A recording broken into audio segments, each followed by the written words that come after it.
Hey there, AfterBuzzers. You're watching the AfterBuzz TV after show for Law & Order Special Victims Unit, Season 17, Episode 20, Fashionable Crimes.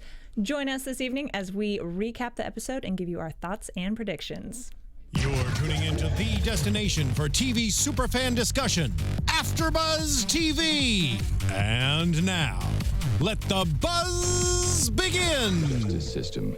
Sexually based offenses are considered especially heinous. This is so dramatic. In New York City, the dedicated detectives who investigate these vicious felonies are members of an elite squad known as the Special Victims Unit. Here it comes. These are their stories. Oh, here it comes.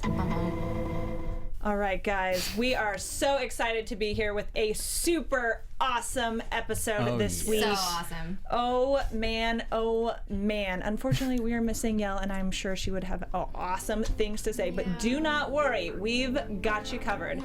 As always, you guys, I am Lauren Salaun, and you can find me everywhere online at Lauren Salaun. I'm joined by my awesome panel, Isabelle and Jesse J. Hey guys, it's Isabelle Do. You can find me on Snapchat and Instagram at isabelle.do.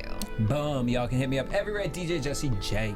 Awesome. Okay, so before we dive into things, you guys want to make sure, you know, as we do every week, let you guys know that we're going to be talking about some real stuff that goes on, and maybe definitely some sensitive issues and topics like rape, abuse, things like that. So if any of that makes you uncomfortable, please feel free to tune out now. And we are also going to probably make some tasteless jokes about all this stuff too, because you know, they're uncomfortable topics, and it's a TV show, and sometimes that's just how we roll in here. Deal with our internal issues. Yes, so by making jokes about it. So you've been warned. And also, we want to let you guys know that if you, for any reason, have anything that you're going through or know somebody who is, we've got a hotline for you for RAIN. That's the Rape, Abuse, and Incest National Network. It's 1-800-656-HOPE, 1-800-656-HOPE. Alrighty, guys, let's dive in. What were our initial kind of gut reactions and feelings about this week's episode? Well, it's pretty obvious, right? That even though this isn't based on any real persons or stories, that's about Terry Richardson, the perv man. Yes, who is a major, I think, a major fashion celebrity photographer. Yeah. So yeah, very clearly about that situation, which we'll get into all of that. Love this episode. Do not worry. Yeah, I found this episode to be unfortunately relatable, and I think it was well done. I definitely think it's relatable. It was, you know, even though the Terry Richardson came to my mind, it was more so looking at the girl and thinking Miley Cyrus, Britney Spears, Kesha. You know, even though not just Terry Richardson, but to hear the stories that you do hear, or even friends that I have who are, whether it be in the modeling world or music world, and being taken advantage of. And you come to this town, you know, thinking, hey, I'm going to make it big. I'm going to, you know, and with a small mind mentality, and they trust these people, and how that can just kind of be tainted. It was a hard-hitting episode. Yeah, I also think like they really played on the fact that, you know, they made these people feel like they're totally replaceable, totally disposable, and that you have no other choice, because if you don't take this opportunity, somebody else will happily, quote unquote, do it. And it's really sad. It's crazy. Really this sad. is real life, people. I thought this episode was excellent. I thought it was very well done, and definitely because the issue that it's based off of is something that I've been paying attention to too, you know, and I think all of us have. So it was an exciting one to watch. I'm actually surprised they didn't make this episode earlier, because this has you know what, I think actually they have done one related, because all this stuff was kind of happening in 2014 2015, like the Terry Richardson stuff, but I think they had done one. I'll look it up. I mean, they've kind of touched it here and there with that whole with that one football player, Texas guy with the barbecue sauce, kind of. Yeah, exactly. You know, for me watching it, the biggest takeaway was before I'd watched it, I was looking for the title, and I was like, okay, what's the episode I'm watching? And as I'm reading the description, that was the wackest cameo I have ever seen. I was so upset by that, but that's, for a later conversation. Are we talking about Munch? Yes! Oh yeah. Okay. So let's talk about our plot real quick and then dive into everything. Okay. So our kind of inciting incidents, this girl, Sally, who's an up-and-coming model, super young, naive, goes for this shoot, very like intimate one-on-one lingerie type shoot with this very well-established photographer, Alvin Gilbert. Not Gilbert. Not Gilbert, you guys. Gilbert. And it's just her, Alvin, and his assistant. And this is a big deal, big shot for her. He comes into the dressing room initially, which is kind of your first cue, like, whoa, okay, crossing the lines here. And then they start shooting, and she's clearly, the model, Sally, is clearly uncomfortable with the whole situation, and it just obviously escalates. He gives the camera to his assistant and ends up raping her on camera. Yeah, that was So And awful. that scene, I have a pretty like strong stomach with regard to violence, horror, things like that. I don't really get to like shake it up when I'm watching SVU episodes, but this one, the way that this was shot and acted, it was give it to me on another just level. take it, my little girl. Like, what are you saying? I know. Yeah, it made me really like feel very uncomfortable. I felt dirty. Yeah, and then watching the girl filming it, like it was nothing, like not bothered. Like, here, girl, like here's a towel afterwards. Like, I actually thought they were gonna go more into depth about her. I figured maybe she personally had that happen to her. I was the assistant. Right? Yeah. I was expecting to hear that too. And this whole assistant, lover, accomplice dynamic is familiar to us. Like, we've seen that before. There was one episode where we had that billionaire guy, and he was arranging girls to come to his place, like, for massages, remember? And they caught him on camera, and I think it was his girlfriend who was arranging all of it, but she herself had been in that situation when she was younger. So I thought they were gonna go there, but I guess they decide not to. Right. and shout out to Lady Gaga for, it's very rare you get an actual song in these shows. And Do What You Want With My Body. And during the rape scene, I was like, Which is very interesting because I think Gaga Her video stuck up for Kesha recently. but has also worked with Richardson. Yep. She has. Right? And She hasn't has. spoken out about him. So so it's very curious to see these connections, and if that's like from the SVU, like if she had any real say in that, because when it's a cover like that, because it was a cover, right? I don't think it was actually Gaga. No, yeah, it was. Oh, That's why I was surprised. I wrote it down because it shocked me. I was like, wait, am I watching SVU and they're really playing Lady Gaga right now? And so I had to write that down because there has to be some sort of theatrical reasoning for Richardson, that video, I believe, got banned or something like that because Richardson actually directed that video. Oh, okay. I think that's what it is. Oh, okay. Yeah. I'm looking it up right now. Our connection's a little slow, but we're gonna find it because I know he directed Beyonce's EXO video and several other videos. Oh wait, here. Yes. Do What You Want by Lady Gaga. He did. He directed it, and I feel like maybe it's one of those Easter eggs that they've slipped in. Ooh, I love it. Yeah. Especially love it. pulling that up. And the moment afterwards where she said, I didn't want him to do that. Being out here in LA, very different from New York, but one thing that I started seeing out here, the modeling thing I experienced with a lot of girls out in New York. Out here in LA, though, the modeling turns to porn. And without putting any certain names out there, it's kind of a known thing. But, there's a area of Los Angeles where girls are kind of brought in as models, and it turns into this situation and the mind games that these guys play with them. Yes. And for her to say, I didn't want him to do that, and she came out and said, well, that's not what the camera shows. Right.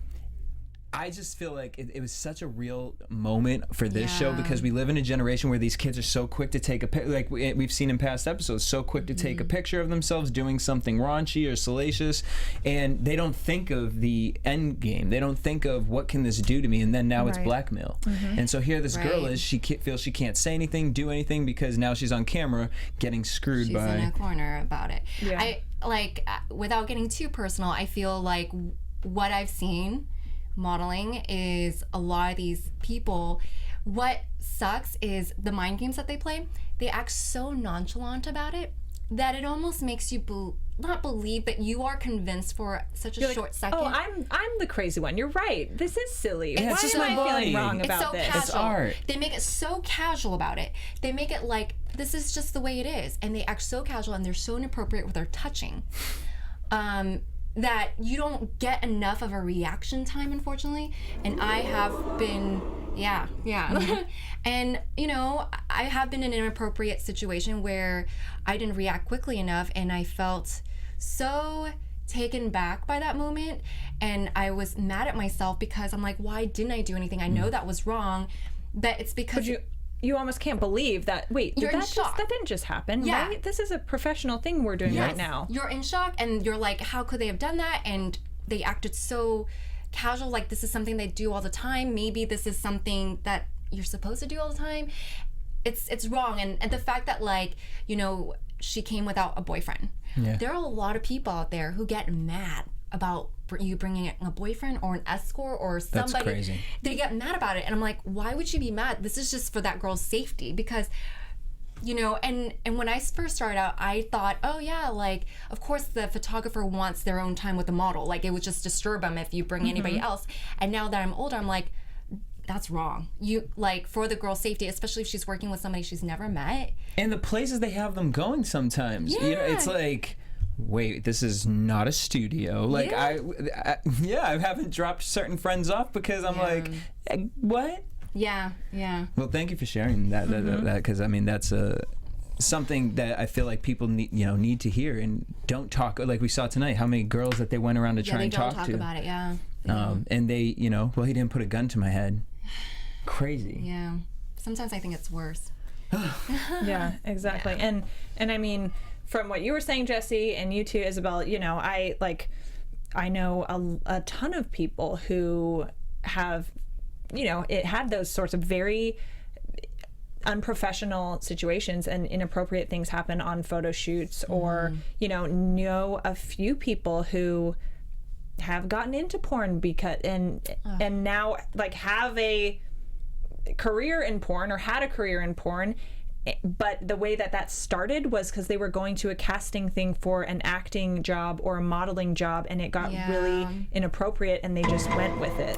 Yeah. You know, and that's so sad, because, like, sad. Okay, fine, if you really, like, completely want to do porn, whatever, no judgment about that. But if the way that you got into it was being manipulated and tricked and taken advantage of, that's totally Because they use that mindset of worthlessness, and then they give you, like, these little treats and things when you do what they want you to do. And it's so easy when you're away from family, when you're away from, your rooted friends, to fall into a shiny object, where you don't have to feel the pain because it's a quick fix right in that moment. And you see it so much in LA and New York especially. I mean, it's everywhere, but it's just these cities breed that mentality.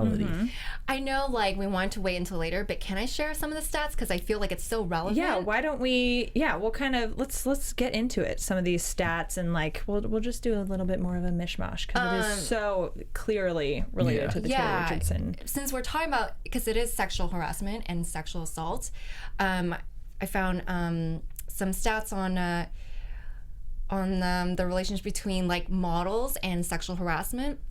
And 29.7% of models have experienced inappropriate touching on the job. That's a pretty big percentage, I think. And that's probably the ones who have admitted to it. Who knows, like, who haven't really want to talk about it. 28% have been pressured to have sex with someone at work. 60.5% of models say their lack of privacy while changing clothes is a major concern. See, that's the thing. They're so nonchalant about that, the changing clothes thing.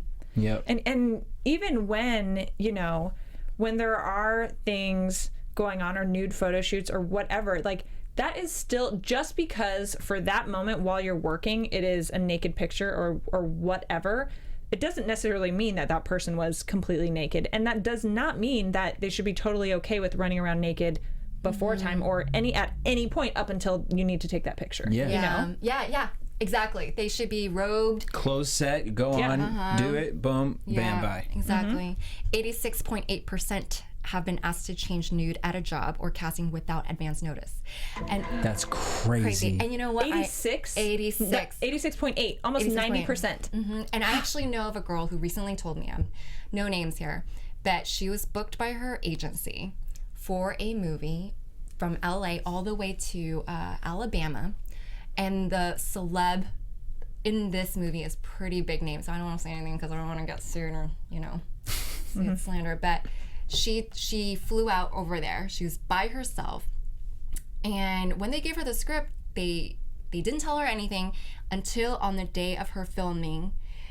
That particular actor told her, because he's a producer as well of this movie, he's like, what are you doing? She's like, I'm going over the lines with you. And he's like, no, you're supposed to be naked.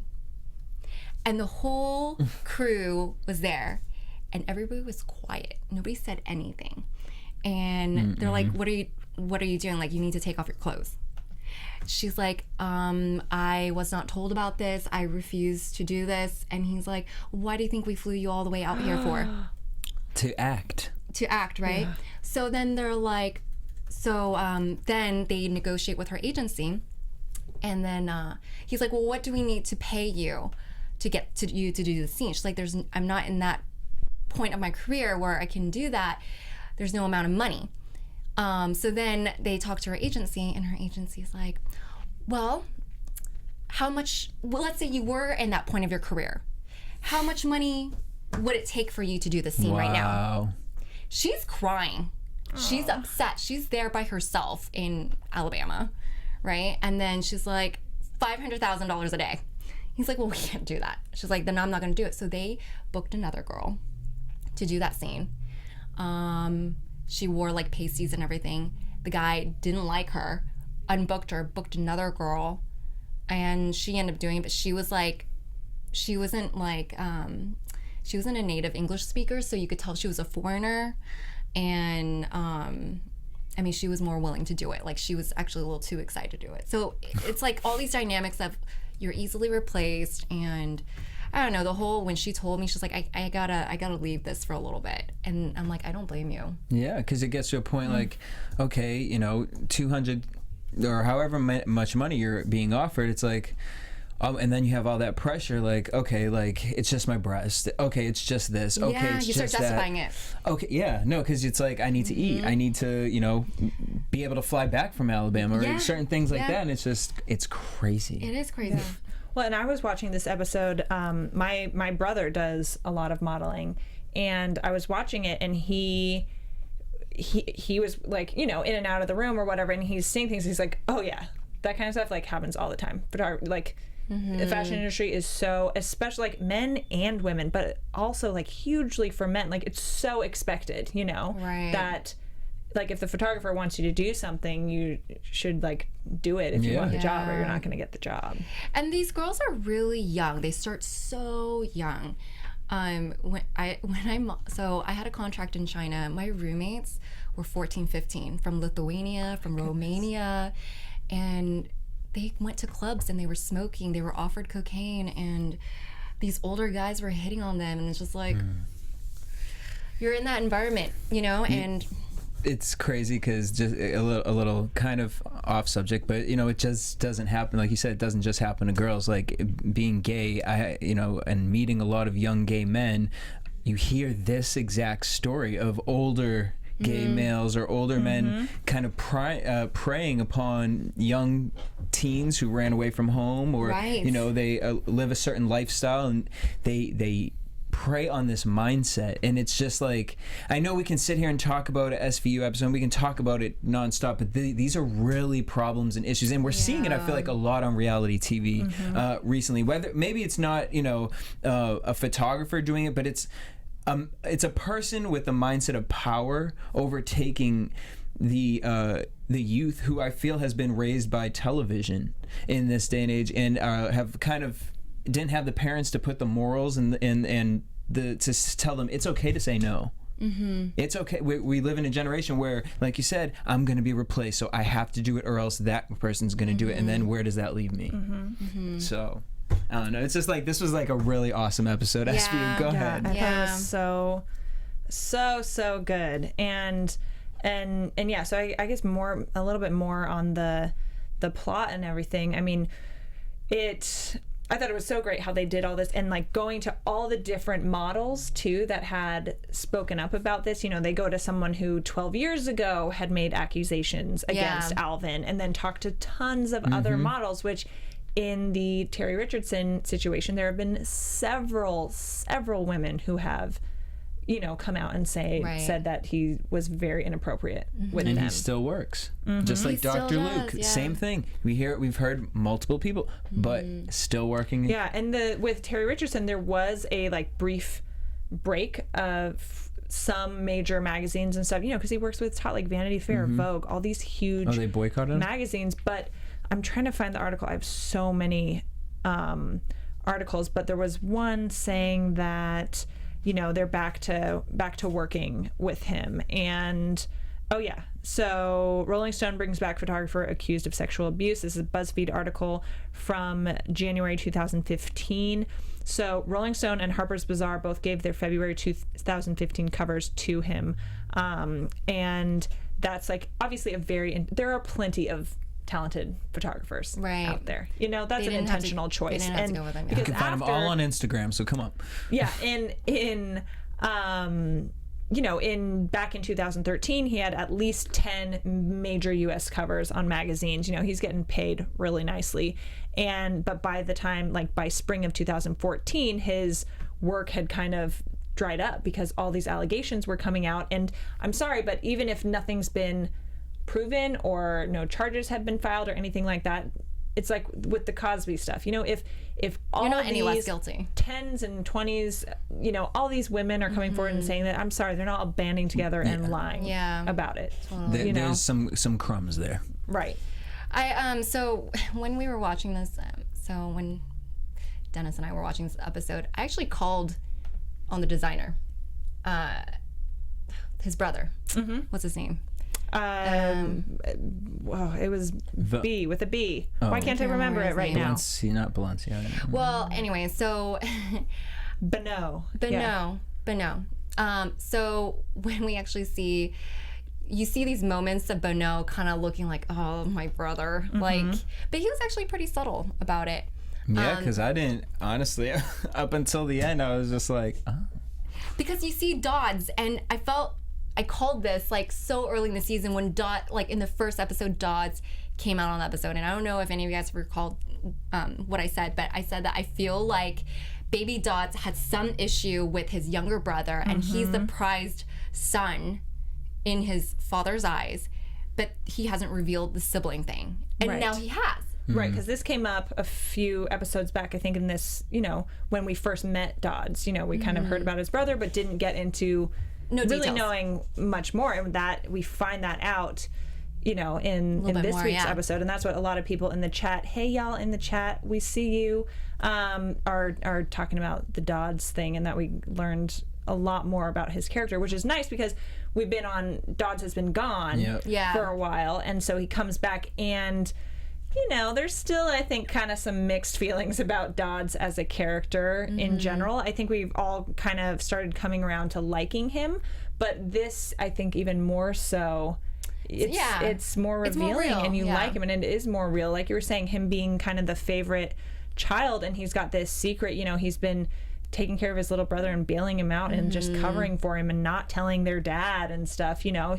So maybe he isn't as perfect, or like, I guess in doing that you're trying to be really perfect and not show that you're doing anything wrong, but you know, he's got stuff going on. But I kind of wish they didn't try to work the whole Amanda sister, baby Dodds brother dynamic, because, you know, Amanda has been covering for her sister, and to me this sounds very similar where it sounds like he's been covering for his brother, right? Like, I don't know, they could have tried to come up with something different, right? Maybe they want a relatability factor. Yeah. Right. For a future plot twist. Yeah, exactly. So let's talk about the assistant a little bit. It was so gross because especially like woman to woman situation, Right. you know, and she's totally like letting this happen. She She's gives her downplaying it. drink. Completely like, oh, this is no big deal. Like, and then also comes in with like those real cold statements like, well, do you really think you're going to get anywhere if you don't just do this? Like, come on. What are you thinking? Like, you're don't a be so muse. naive. I felt like she was woman to woman in a way, but in a twisted way. Yeah. Because at the end, when she gave her a rag to wipe herself off, I thought, oh my God, is she going to toss it? But she didn't. She actually properly handed it to the girl. So it's like, everything she did was with a feminine and caring touch still in a really twisted way. Yeah, like she believes like, girl, this is what we have to do in life. Like, wipe it off. It's gonna be fine. Yeah. Like, you're gonna grow from this. Yeah. Like it was still benefiting her, and like I've been through it a whole bunch of times. Like, it was really. She's more definitely sad to watch her. It was really sad. And especially because I'm so used to seeing her on, what's it called, House of Cards. Right. And I'm like, whoa, totally different mindset here. And I don't know if that was what was really irking me with the character, or the fact that you could really sit there. Like, she's good because she really. Well, she was so brainwashed into it. And like Right. Samantha in the chat says, like, I thought she was a victim. So did I. And while that never really came out, I feel like she must have been. I'm sure she was. At some point. Yeah. You know, one of his favorites, one of his muses, and transitioned into this assistant role. Also, you the know? wife. What was her I name? didn't realize Clara? he had a wife. Huh? Clara, right? Well, no, Oh, that's no, that Bonneau's was wife. Bonneau's wife. wife. Oh, that's right. But I felt the same way about their relationship too. At one point, it was just like I felt everyone was covering up for everybody. And I mean, even when they had came in when they were doing the photo shoot, and she was like, "Don't touch him. He's an artist." Well, girl, he's raping people up in here, and you know about it. Right, they're all in on it, and they're all like, oh well, it gets, you know, that's how that's his craft, and how he gets it, you know, like, oh, sorry. No, that's not So how it do we works. blame? I mean, like Rolling Stone to a certain point where. If there are all these allegations, and here we are, we're still sought after this person who has this stuff attached to them, you know, how do you stop something like that? You know, is it the corporations that need to kind of put Absolutely. Absolutely. Because what they're doing now is they're normalizing it. Yeah. They're saying, it's okay after a while. We'll all forget about it. You know, it's like, oh, it's over now. He's been they've punished changed, for a long But why enough pay time. him 500 million, however much money you're paying this man, when we have so many talented people out there who aren't out here raping people? Like, Yeah. Exactly. Oh, here. thank you. So I loved in this episode, and a few people in the chat have said it too, like Barba's little one-liners that he had were just so awesome. Like his little snarky comments. It was so good. Like when the baby lawyer comes in, he's like, "Oh, you went to law Passed the school? bar. Have you passed the bar? Oh, that's nice." So we can always expect that, and it's just so good. And then Liv too, when they are kind of interrogating Nora, the assistant, in that room, and like talking about a plea deal or anything, Liv digs into her. I loved that. Did Loved you it. also feel she was a little? I want to maybe I'll use assertive versus aggressive to Sally. The way that they were questioning her at first, like, you know, Liv, she's always like coddling the victim. I felt like in this one, it was almost like It was out of character. Actually, that's a good point, because in the beginning, when Dodds mentions to her, like, oh, I feel like maybe she went along with it and she's uncomfortable with the photos now after the fact, and Liv, I feel like normally would say, don't say that, like, she's a victim, she said she was raped, sort of thing, but she's like, okay, good point, you know? I do feel like that was, which is very interesting, because not to like jump ahead too much, but I feel like we get some of that, hints of that in the finale going on, you know, was it that was insane. was it rape, or, you know, for attention sort of thing. Yeah. So maybe they're just like prepping us for that. Because we have had some of those moments, I think, with it was the college student one where she wasn't actually raped, but she was was claiming that the she dark room was one? to be like a spokesperson for it. Is this correct? Am I trying to pull a Yell and failing? No, I was confusing it with the one I think from this. I don't know. Anyway. That sounds good. Yeah, but anywho, so let's. I mean, we have so much to talk about, but let's talk a little bit about Munch being here. So, I think we all kind of agree that it was so fun to see him, but there was such like a low key like hello. There was Entrance. no real hello. It was No like, real oh, entrance. here's Munch. She's gonna help. Duh. Well, you know. And he came back to help because he worked on the case for the model who was raped like 12 years ago by the same guy, you know? And so he was familiar with that case, so they brought him in to consult and help out. They didn't make that more known. There should have, And he just kind of arrived out of nowhere. Like, he just appeared in the chair. I'm like, huh? I'm like, whoa. Like, did I miss something? Did I miss his coming into it? And we're like, oh, wow, this is the moment we've been waiting for. It's like, if you're gonna hire him for this episode, make sure you can get all the shots in the time that you need, because I felt like it was more of a, well, we only had him for this amount of time and we kind of could only get these shots kind of thing, because it was just random. It was like a Mr. Rogers episode. Like, he just, everyone's good, and he grabbed his jacket and then just put it on and walked out. And I was like, wait. Yeah. Well, the exit was so dramatic. I was like, is he dying? Yeah. Is he never coming back? Is he like retiring, like going to live on the ranch? I was waiting for a year, like happening? a birthday to death date, like at the end of R.I.P. Oh gosh, that's so sad. I was waiting for that. I was like, oh my god, like who are they dedicating this episode to? It's so like, funny. It got me a little like, I felt like super tender about it. I was like, oh, this is so sweet. But then I was like, this is also kind of weird. I feel like I haven't seen him the whole episode until this last 5 minutes where he's playing with babysitting. You know, I'm confused. My emotions are bothered. I got my roommates on Law and Order now, so they are starting from the beginning and working their way up. So my roommate walked in as I'm watching this episode and saw Munch and was like, oh, damn, he's old. Because he's in the beginning episode, so it was just too funny for him to see that transition. It felt very anticlimactic. I think that's why it's very unsatisfying. And especially we're coming up to the finale, it's like, you know, if you're going to bring these special guest appearances, make them count. Right. Put them on the scene. Get them in the whole or episode. Or that he was going to have some sort of key role in helping to solve the case or something. That's you what know, I but it was thought. just like, oh, this would be fun. Make Munch Have more him come Munch. hang out. You know, He was like Liv's Jiminy Cricket. Like, yeah.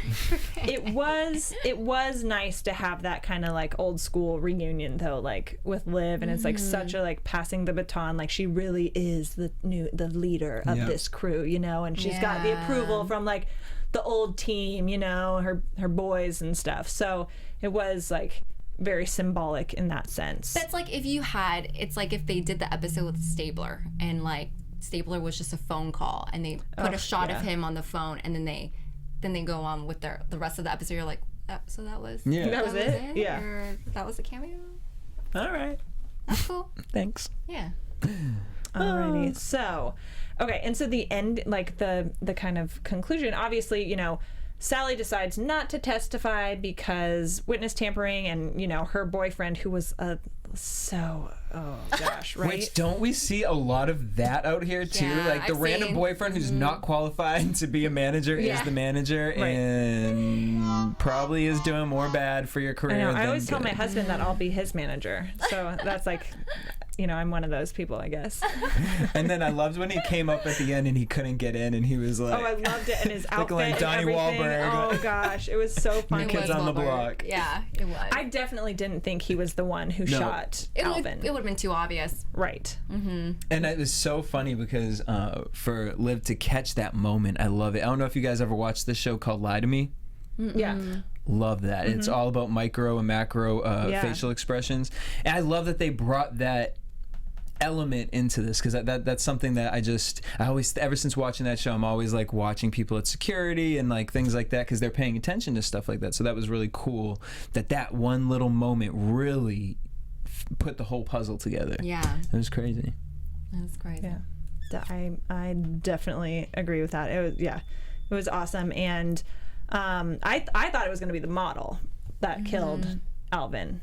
Oh yeah, Right, that who found him, you know, but that is like kind of too obvious that she's there on the scene. But you know, she's playing it cool, like, oh no, we're totally fine, I'm happy with things, and then like gets her crazy revenge. I would have liked to have seen Bonneau's logic more, because okay, this is your brother that you've been covering up and defending for, and he talked about like, yeah, he's gonna ruin my business while I'm having an IPO coming out, like all these things are gonna affect my business, like he was bad for business.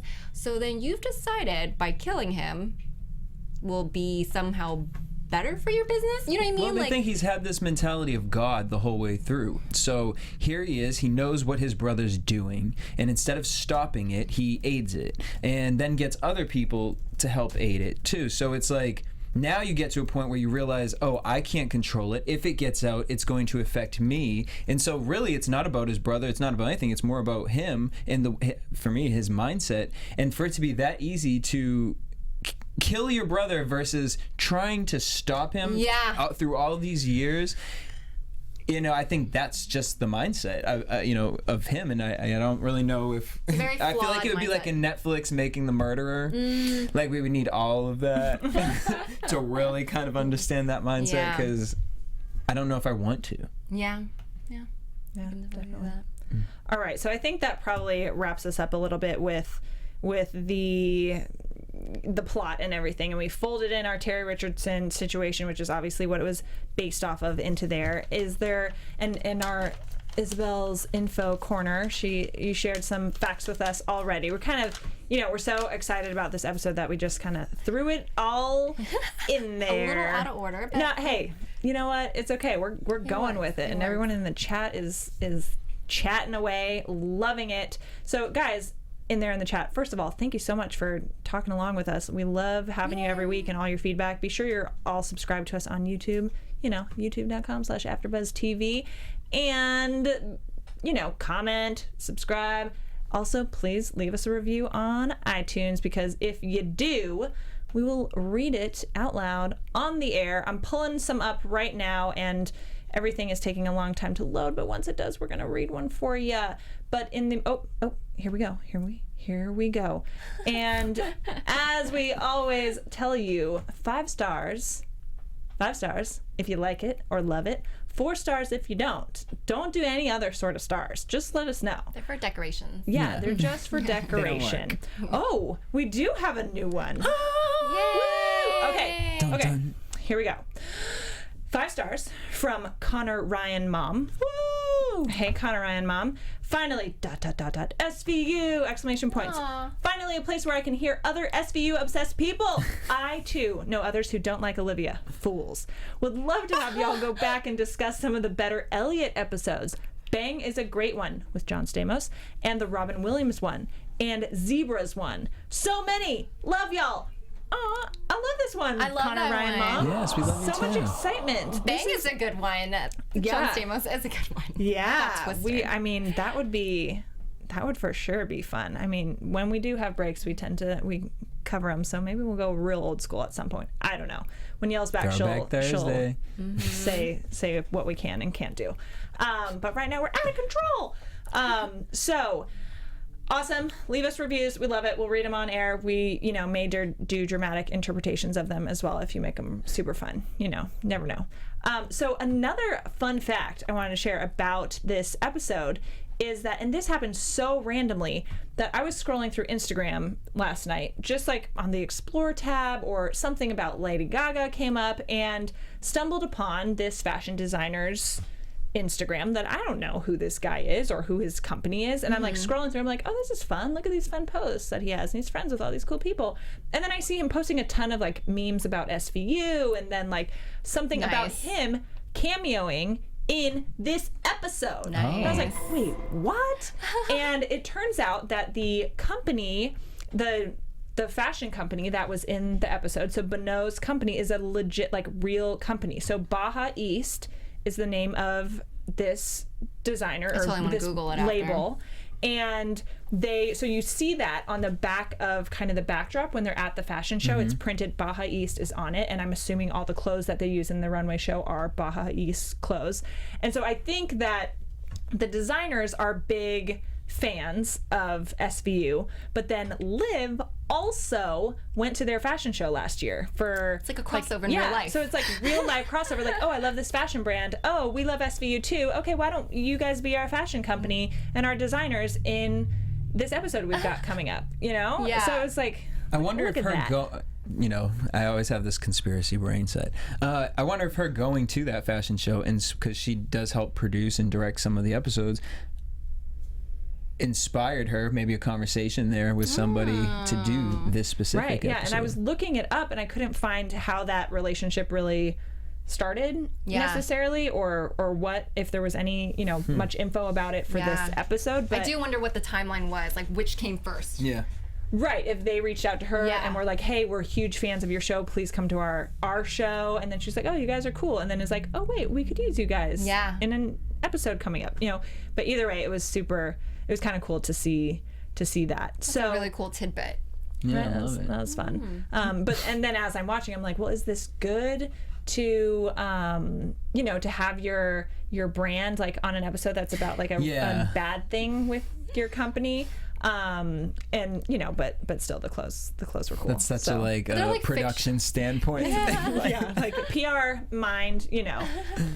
But yeah, so cool. Real brand was the designers, and I think, I mean, we're getting real close to time, so we want to get into predictions. But they do in the episode, so a little bit of real SVU news for you. They mention in the episode about Erin Andrews' case, Erin Andrews, major sports reporter. She's worked for ESPN. I think she's with Fox now, and she had a stalker. This was like back in 2008 and stuff. Had a stalker that had booked several hotels next to her, would follow her kind of around to different hotels and take video pictures of her while she wasn't, you know, while she was undressing and stuff without her knowing. Terrible. And ended up the lawsuit and the court and everything was recent, like was just a few. I think that things came up recently, actually, but he ended up getting, February 29th. So she was in court and everything, and she got a $75 million settlement, I believe, and her stalker got 2.5 years. 2.5 years. How do you even justify that? Because now he's going to be released. I'm sure, like, he's going to be under watch, but what's to say he wouldn't do that again? Right. Yeah. And that's something where, like, you know, she got notified, a friend, it was like going around online, and a friend of hers was like, hey, have you seen this video of you? Like, what is this? And people thought she leaked it for publicity, like all this stuff, you know, and she's a celebrity, you know, reporter who takes her image very seriously, you know, and yeah, some people do leak sex tapes just to get the publicity and stuff like that, you know. Oh, it was like, oh, this happened, and it's totally planned. But yeah, it's kind of crazy, and so they mentioned that in the article, or in the episode. I think Sally mentioned it about, you know, oh well, Erin Andrews, like her pictures, like that ended up, or it was her boyfriend, maybe Sally's boyfriend, but somebody mentioned it as they dropped it being, you know, those were supposed to be private, and that was in court, because they're like, oh, it's going to be in court, this is like, it's private proceedings, all this stuff, and they're like, oh well, Erin Andrews' stuff got publicized. So it's, you know, interesting, pull in some real SVU kind of real situations there, and also being based off of a very real situation. And people, be aware of what you're posting online. Be aware of having your location on your phone. Oh yeah. Like, oh, totally. No, honestly, like, I didn't know some things that my phone did. Right. Like, I didn't know, like, people could see when I'm texting them or receiving it. And not to take up too much time, but I had someone, you know, here at AfterBuzz, I've talked about it before, but I've had somebody, you know, I would accept people on Facebook or whatnot and reach out to, they, you know, whether they try to find you or they put pieces, people will put pieces together, and you have to be careful what information is really online, and search yourself, not to search yourself for hey, but search yourself, because your information is on there. Because even like registering a URL, if you don't privatize that, where there you go, someone can find your info, like your search history, if your phone, which my phone now, like, you know, it Google Maps like knows what your habits are, or what you might be doing. Right. It's like, it's going to take you this long to go here, because it knows every day I usually go there. I'm like, I did not put that in there. You should not be knowing this and telling me, because if someone gets their hands on my phone, like, okay, And when, also Facebook, this is what I went through. Do not, you know how like you can like label who your siblings are, who your mother is, and then it has a list. Don't be careful about that or who you're accepting in, because again, I had someone reach out to family members and be like, hey, I'm in town, Jesse's not picking up his phone. Oh yeah, catfishing. And I got a call from my family member like, do you know this person? Because they're asking for your address, they want to surprise you. And I'm like, what? So you have to be careful, and I'm like, the fact that they could even find out, we didn't even have the person doesn't even have the same last name as me. So but people can figure anything out, and so much information. I died when I saw what information is online and accessible. Yeah, so that's please, really just scary. a warning. And somebody like, we were talking about the Erin Andrews thing. She's someone who probably has so many levels of security that we don't even think about, and that can still happen. So anyway, we're like all fired up about all sorts of things. We so should talk about next episode. Let's move into some quick predictions, because we are moving into AfterBuzz TV the two-part predictions. finale. So excited for this one. Oh my goodness. I love The Bachelor. I love watching The Bachelorette, although I'm not pleased with JoJo being the next Bachelor. But whatever, that's a different story. Yeah. So obviously this looks like it's a like a different version. What do they call it? I can't remember in the previews. I forget like Everlasting Love or something silly like that. Something funny like that. And it's a 2-episode? Yes, I Two-part believe so. finale. Two-part episode. finale. That's everything. I didn't get to see it didn't record on the DVR for the next one. Alex Mack, the girl. Yeah. Shut your mouth. She's in it. I believe Brad Garrett, we talked about this a few weeks ago, Brad Garrett from Everybody Loves Raymond, he's in it too. Okay. And yeah, so in our teaser, we've kind of got, it's all about this Bachelor show, and somebody gets raped on it, and whether or not this is just to get more publicity and attention or not. Like, has The Bachelor had a case like this? Oh, I think people have committed suicide. Yeah. People, like, we'll have tons more info for next week. But yeah, people have committed suicide. There have been major problems. And I mean, the show Unreal is is I wanna see scripted. that. I That's know. on I was going to Lifetime, say, I was like, I'm believe. going to watch that after. But it's fictional, but based on very, like, apparently real situations that happen on these types of shows. So some folks also in here are in the chat have said, talking about Liv's drinking problem. I was gonna say bring it up earlier because it was like, where do we think that's going? Where did that happen? We got that. We got the clip of it. She was going through it, and like, where are we gonna deal with the Noah problems and the stress of being attacked, and like, we've never dealt with that with her, and it really bothers me because as a lover of Liv, a Liv lover, you think that she wants that for all the victims that she helps, and as us as viewers, we love her. We want to see that for herself too, because it almost will bring us to a 360 of her as a character. Right, I totally agree. Make her. She's always been relatable. But she's so driven by this sense of purpose to help everybody, and like this is her duty and her job, so it doesn't happen to more people. And even the best, focus on yourself though. So perfectly. Yeah, take care of you, Liv. So do you, girl? So I have a feeling that Brad Garrett may be our bad guy next week because he's a big name actor, which hopefully that's not a huge spoiler, but we shall see. And Alex Mack will probably be the part of it. Victim.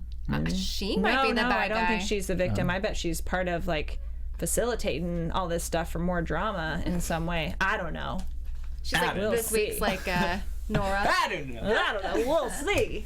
All right. Okay. So we are at time, you guys. Oh my goodness. This was an intense episode. Yeah. Thank you all so much in the chat for tuning in. We've got Doreen, Sini, Steven, Fantasy, Sadia, Anna. I did not see Hanan here today. We miss you, Hanan. Steven, Awanda, Ariadne. Oh my gosh. It is so full in there. Thank you guys. And anyone else who I didn't mention. Follow us along on Twitter, comment, rate, subscribe, all this stuff. We love you guys, and thanks for always tuning in and chatting with us. Once again, I am Lauren Salaun. You can find me everywhere online, especially Instagram, Snapchat, and Twitter at Lauren Salaun. Like I said, Lauren Salaun. And I'm Isabelle Du. You can find me all over the internet as Isabelle Du. I'm Jesse Janedy. Hit me up at DJ Jesse J. Whoop whoop. All right, we will see you guys same place, same time next week. Bye. From executive producers Maria Menounos, Kevin Undergaro, Phil Svitek, and the entire AfterBuzz TV staff, we would like to thank you for listening to the AfterBuzz TV network. To watch or listen to other after shows and post comments or questions, be sure to visit AfterBuzzTV.com.